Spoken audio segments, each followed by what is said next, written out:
الحمدللہ وحدہ والصلاة والسلام علی من لا نبی بعدہ۔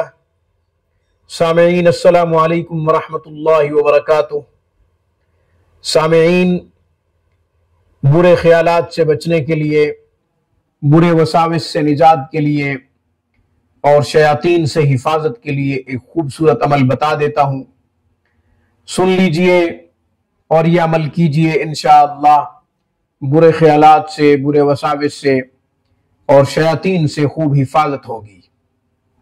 چنانچہ جو کوئی برے خیالات میں، برے وساوس میں مبتلا ہے اور وہ شیاطین سے حفاظت چاہتا ہے، اسے چاہیے کہ دو کام کرے۔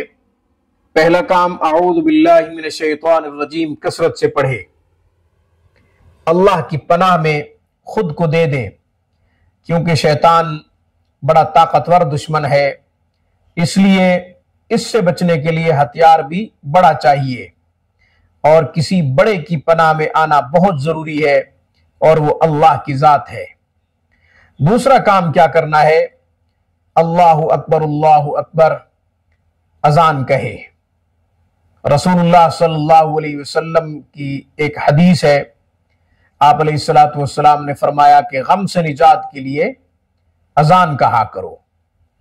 تجربہ یہ ہے کہ بارش زیادہ ہو رہی ہو، بجائے رحمت کی زحمت بن گئی ہو، یا آندھی زیادہ ہو، یا کوئی بھی مشکل ہو، اذان دی جائے، کثرت سے دی جائے تو آندھی رک جاتی ہے، تیز بارش رک جاتی ہے، کوئی بھی مشکل ہو تو وہ دور ہو جاتی ہے، کوئی بھی پریشانی ہو تو اللہ تعالیٰ اس پریشانی کو دور فرما دیتے ہیں۔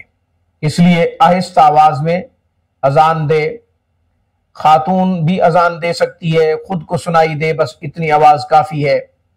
مرد بھی اذان کہہ سکتا ہے، اس قدر آہستہ آواز میں کہے کہ بس خود کو سنائی دے دے، اللہ اکبر اللہ اکبر۔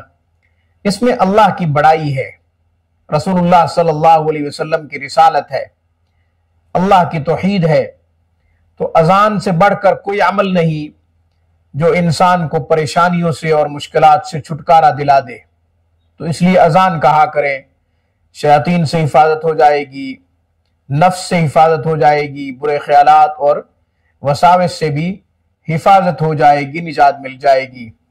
اللہ ہم سب کو شیطان اور اس کے جو وار ہیں ان سے محفوظ رکھے، ہمارا ایمان سلامت رہے، آمین۔